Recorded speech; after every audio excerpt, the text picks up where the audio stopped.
I'm going to continue an exegetical and grammatical analysis, and we might say commentary, brief commentary of Job chapter 41, especially looking at the first four verses. This is a very interesting text. A lot of discussion as to the meaning, especially of verse 4. But what I'd like to do is just read it and then talk about it. It reads, Hain tochalto nikzava, hagam el marav yutal. Behold, the hope of him, or his hope, is, we could say, deceptive. Shall not indeed unto literally the sight of him one would be cast down. Notice here we're talking about the monster, the crocodile, the Leviathan. And it says the hope of capturing him, I think in the context, is a vain hope. And notice we have, first of all, the word for hope here in this context, which is tohelet, meaning hope. And then we have the pronominal suffix in the O that follows. So to try to have a hope of overcoming him is really a hopeless type of hope. I think that is what the text is saying. So tohelet is the noun meaning hope. And so, behold, his hope is deceptive in trying to capture him. Notice nikzava is a nifal,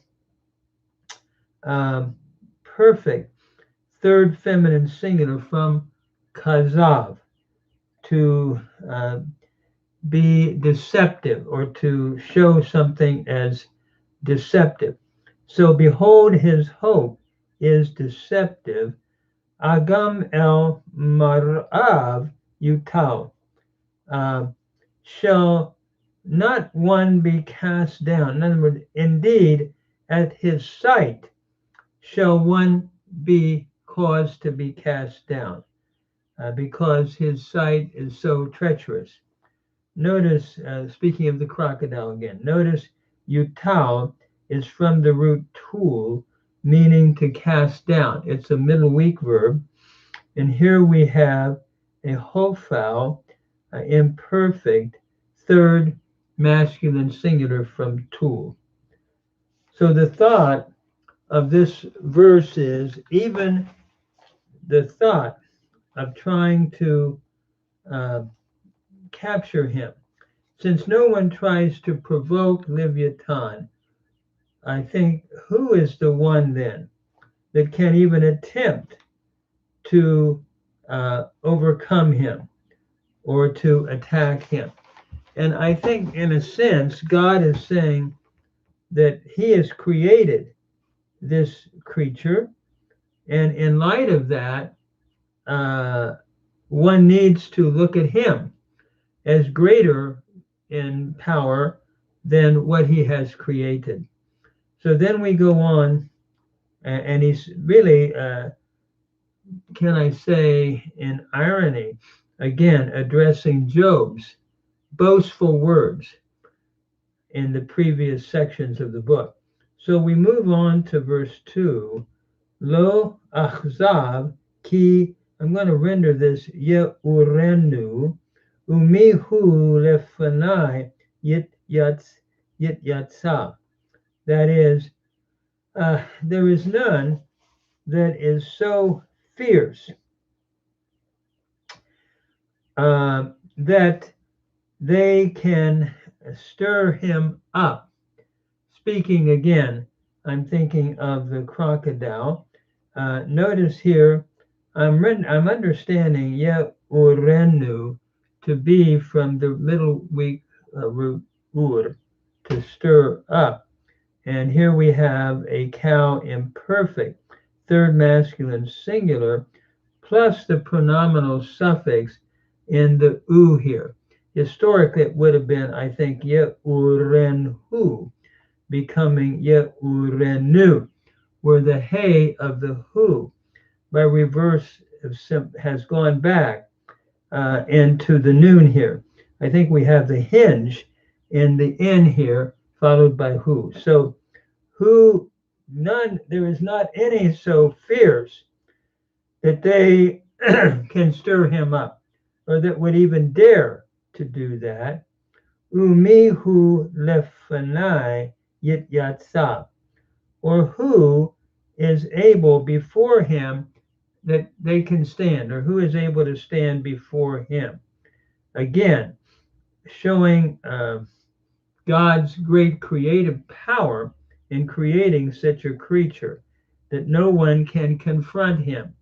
Yit yatsab is from the root yatsab, to stand before, and it's a hitpael imperfect third masculine singular from yatsab.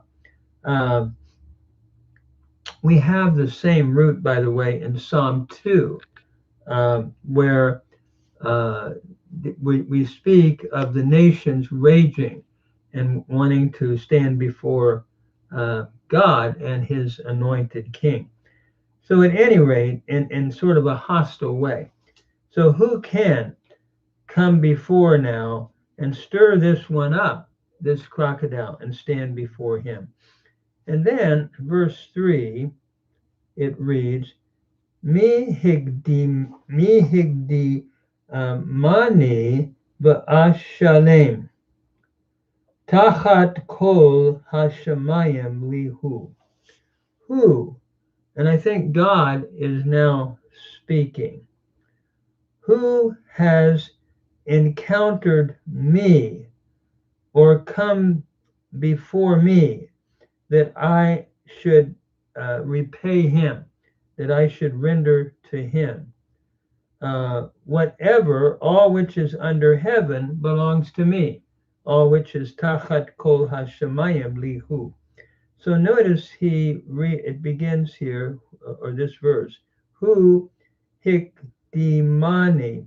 I'm understanding this as a hifil, perfect, third masculine singular from the root gadam, followed then by the pronominal suffix. So who has come before or encountered me that I should repay him? Ashalem is a PL imperfect, first person singular from shalom, to pay. Notice we have the chatev pathak followed by the pathak and the doubling of the middle radical, indicative of a PL stem. And then tachat kol hashamayim lihu, that is whatever or all which is under the heaven, under all the heaven, literally, belongs to me or is mine. Now, verse 4 is a verse that nobody really knows exactly what is being said. Let me just suggest the different possibilities of verse 4. I'm giving a quote here from the Somsino, a commentary, and he writes as follows in 2:15. This verse is obscure. Attached to what precedes, its intention perhaps is, were a man to presume to make a demand of God, as Job had done, would he maintain silence against such effrontery? And that seems to fit in the context, to my mind. However, the other possibility that most modern scholars prefer, he writes, is to connect the verse with what follows as a statement by God on three aspects of Leviathan. So, first of all, I would not keep silent concerning his boastings, is the first way of rendering it, or concerning his empty talk. If we render it that way, aharish would be a hifil imperfect first person singular from harash, to be silent, with the AI thematic vowel pattern. The difficulty comes in batav. Uh, I would not keep silent uh, concerning, understood, his empty talk. And we would understand bod then as empty, something like that. However, uh, many modern uh, scholars want to read it basically, I will not keep silent before its limbs. Um, or excuse me, I will keep silent. Would I not keep silent before his limbs?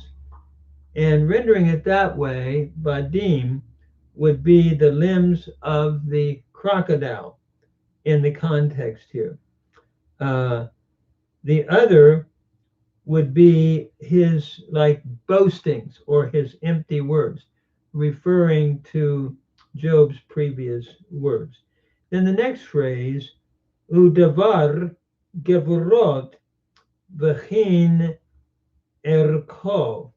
That is, we could render this, or the words, or the word of his arrogance, or proud statement, something like that. Vahin erko. Vahin erko would be something like, or the grace of his arrangement, being ironic here, speaking of the arrangement of his words that he thought would be very gracious in his own estimation. I was looking at Brown Driver and BDB at this point, and it's interesting how they, Brown Driver and Briggs, how they understand it. This, by the way, is on page 336. They render hin here as the grace of his proportions, understanding, no doubt, the phrase here to look at Job's words, the grace of his proportions. However, the meaning is not very appropriate in the context, which they're understanding to possibly be the description of the crocodile. But nothing, he writes, better has been proposed. So we could render this something like the grace of his proportions, or his estimates of what he is estimating or trying to say. If we took it that way, it would be looking at Job and the fair array of his words. The other interpretation would be, instead of the fair array of his words, its incomparable status among other creatures. In other words, and the incomparable, can I say, his array, his incomparable array, his status, I guess we could say. If that's the case, it would be speaking of the crocodile. Again, this is a troubling verse in terms of being dogmatic, and scholars struggle with the meaning, first of all, of badav, and secondly, with the meaning of the words hin, erko. If we follow the first interpretation, it would be I would be I will not be silent with his empty talk, something like that, with his boastful talk. And the word of the arrogant thoughts, or something like that, and his Hain, the fair array, or the supposed grace of his estimate of what he is saying in his words. If we took it that way, it would be referring to an irony against Job and what he has said in light of God's greatness and what he has created in the crocodile. Uh, who is Job? And God is saying, I'm not going to keep silent with this kind of empty talk. So I'm going to leave it there. Scholars don't know exactly how to understand this particular verse, and that's why the Somsino is probably closest to the reality when it says this verse is obscure and gives the two uh, possibilities. Just to quote it again, this is on page 215. It reads, attached to what precedes, its intention perhaps is, were a man to presume to make demand of God, would he maintain silence against such effrontery? Most modern scholars prefer to connect the verse with what follows as a statement by God on three aspects of Leviathan, which are noted its limbs, and so we would translate instead of his boastings as his limbs. And number two, the matter of his strength instead of his proud talk. And then finally, number three, his incomparable status, not his fair array of words among other creatures, that is the crocodile. So those are the two possibilities. The debate here is, do we connect verse 4 with what precedes, or do we connect it with what goes on in verse 5 and following? So I'm going to stop there.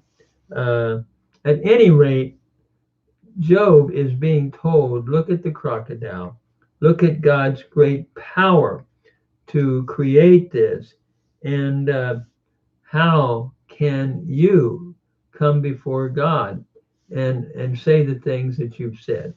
That seems to be, can I say, the essence of what I think is being said in this text. A very difficult verse, and I'm not sure we have a final dogmatic conclusive answer.